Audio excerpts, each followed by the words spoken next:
Every time I try a new MMO, it feels like I'm playing an older MMO with a new skin. Something I've played a dozen times before. Nothing new is offered, nothing innovative, nothing surprising. There are very few MMOs out there that truly stand out, which is why when I played Wakfu 5 years ago, it really left an impression. Both Wakfu and Dofus are strategic MMOs, with aesthetic styles that I've never come across outside of this specific franchise. And while I never got around to Dofus, although I do hope to soon, when Waven was announced, it immediately caught my attention. This is a game that takes the MMO aspects of both Wakfu and Dofus, the tactical gameplay, and presents it in a totally new style. The devs reached out to me ahead of their most recent update and said, "Hey STIX, do you want to take a sponsored look at Waven?" There's no talking points, there is no script, you don't even have to show us the video. Just post it with your thoughts, completely unbiased opinion when you're ready. After hearing this, I immediately agreed. Very few studios give us this level of creative freedom. I mean, this is a sponsored video after all. What kind of studio would pay you to talk crap about their game? That makes absolutely no sense.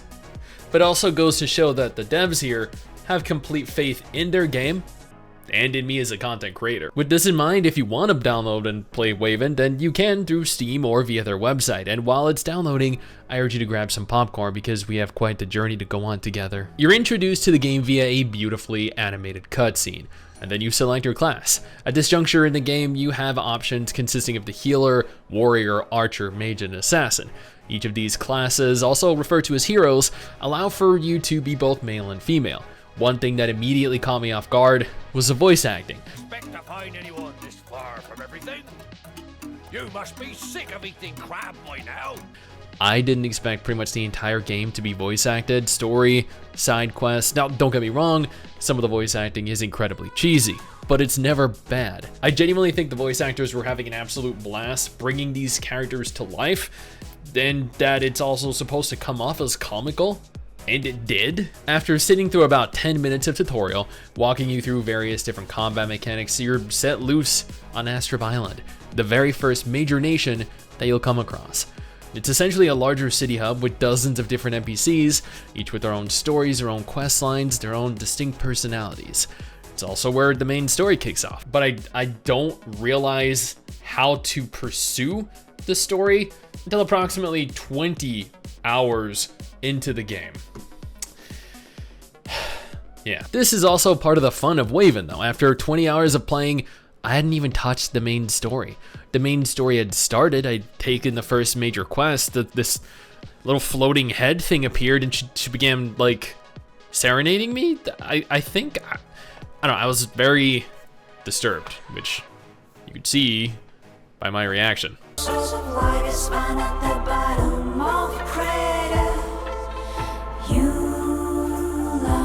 I began exploring. I began talking to NPCs, learning how combat functioned. I didn't pay very much attention at the beginning because I was under the impression that it was going to be relatively easy. I'm also aware that I'm kind of an idiot. MRSSSTIX tells me all the time, and I tend to forget this. So I suffered defeat at level 2. At level 2, I lost an encounter on the very first island. I continued aiding the inhabitants of the island when I unlocked Competitive Island, an island focused on PvP, which we'll touch on a little later. It was at this juncture that I realized I had entire menus that I had overlooked. Combat comprises the bulk of what you spend your time doing in Waven, and I learned the hard way that you can't brute force your way through the game. Combat takes place on an instance grid, and both you, your team, and enemies move a certain number of spaces per turn. Before beginning combat, you go into your character's screen and can see a section on the left dedicated to equipment, with 2 on the right, allowing for unique companions and spells to be equipped. Equipment is obtained through battles. Completing challenges and completing encounters reward you with chests that house a variety of goodies, spells, gear, companions. Equipment have base statistics that you can improve via upgrading. Companions have their own unique aesthetic, their own strengths, their own weaknesses, fighting style, passive abilities. They also have an elemental cost. You accumulate this resource via the use of spells in combat. Spells have their own costs, some as little as 1 or 2 and some over 8 or 9. By default, even after 20 hours, I had access to 6 of the base resource, with certain actions reducing the cost of spells or providing additional resources to expend. Spells also have a variety of different uses: buffs, debuffs, heals. Some are movement oriented, some deal AoE damage, others hinder enemies. Building your deck of spells is crucial for every single encounter, with certain spells working better versus certain enemy types. The same applies to equipment and companions. All three of the aforementioned features can be fully upgraded via resources you obtain in-game, including duplicates. This makes it integral to grind the same encounters at the same difficulty to maximize your damage output. Upgrading increases the overall power of the respective spell, companion, or piece of equipment. Just don't do what I did and try to brute force this game, because it just will not work. You also have a PvP screen where you're capable of building your character for PvP. PvP, from what I can tell, is balanced and allows access to all spells and all companions.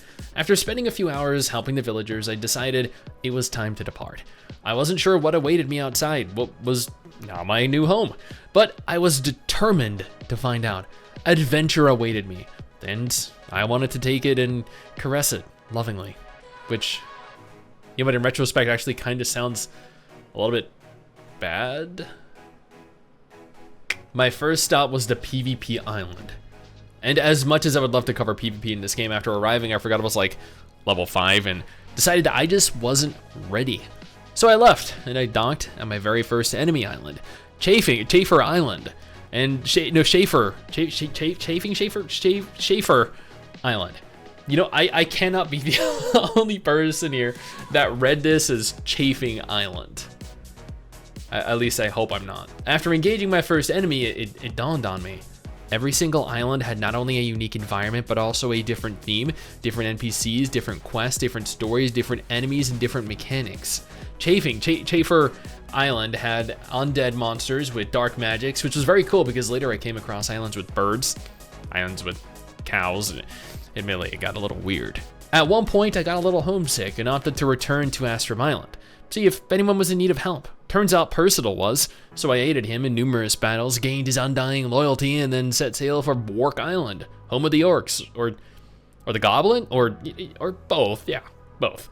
This is admittedly a little more difficult than what I'd experienced up until this point, but didn't even begin to prepare me for what I was about to encounter when I encountered the vampire boat. These were these sparkly vampires from Twilight.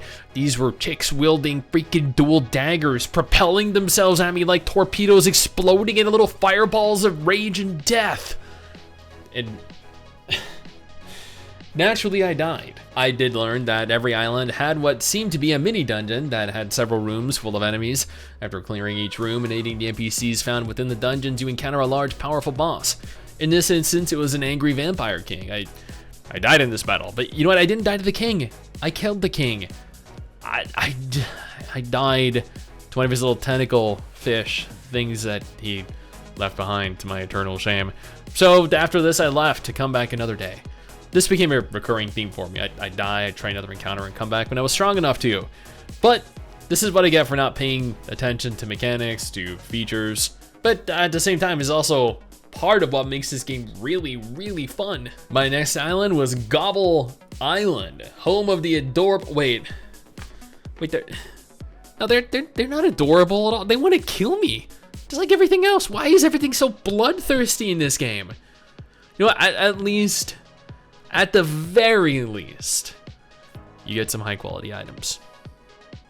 Wait, is that a toilet? Dude, come on. After wandering aimlessly for about 13 hours, just enjoying the game for what it is, I realized there was a story mode that I'd completely overlooked. These quests would walk me through encounters that I'd already done, introduce me slowly to mechanics, to new islands. I felt like an absolute idiot. I then realized I could change my class, my hero. I wasn't stuck with this class if I didn't want to be. I opted for this badass looking spirit armor guy with a tormented spirit as a spear. He seemed pretty cool. What I wasn't expecting was having to re-equip everything onto my character. Equipment, companion, spells. This was depressingly irritating, as I had no idea what I'd even had equipped on my first character. Your class is also reset to level 1, for that specific hero only. Your previous class retained their level and everything they'd earned up until that class change. For the next 45 minutes, I proceeded to push through story content until I remembered I was actually given a code for the battle pass that would unlock what was potentially an even cooler class. This was a sick silver-haired icy goddess, which was once again reduced to level 1. I thought, you know what, I could continue in the story from where I left it off, but oh god, I got absolutely decimated. I also don't really want to publish this video at this juncture out of pure embarrassment, but I will because I'm a bigger man than that. Accompanying the newest class was the MMO Island, but to enter this island I needed a cumulative total of 250 quest points via neighboring islands. Acquiring these quest points wasn't easy. You could kill hundreds of the same monster, complete quests, complete specific objectives before certain activities happened in battle. It took hours, but after soiling the 3 islands with my sweat, the blood of my enemies, and tears of joy, after almost 20 hours playing, I realized that there was still more left to learn, as I'd come across individual hero skills. These increase the overall power of your character exponentially with new abilities, spells, or base attributes. I legitimately got up for a moment and left the room after learning of this because I'd spent 20 hours playing through this game with one hand tied behind my back. I felt absolutely ridiculous, but at the same time, couldn't wait to see how much this influenced my win rate. After grinding for a couple more hours, I made it past level 20, and I unlocked Amonka Island. Yay! This place was absolutely enormous, so naturally, the very first thing I did was explore it.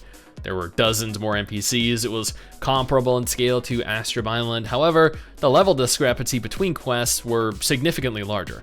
Level 20, level 40, level 60. This makes it easy for players of all levels to visit, but didn't really provide me much to do at my current level. I did try level 22 quest that I thought I'd fail, but I somehow didn't. And with that, I decided, you know what, it was time to continue my journey on other islands, slowly increasing in level and power until I could successfully complete more of what Amonka Island had to offer. Overall, Waven provided me a tactical MMO-like RPG with a lot of difficulty. I absolutely love strategy games, so this realistically couldn't be any closer to something I love. The cute graphical style was great, the combat required forethought, building of a team that synergized well. The voice acting made the game even more enjoyable. I loved everything about Waven and I cannot wait to play more of it because this is a game that I would definitely play more of. Now if you're interested, come on over and join me, play alongside me.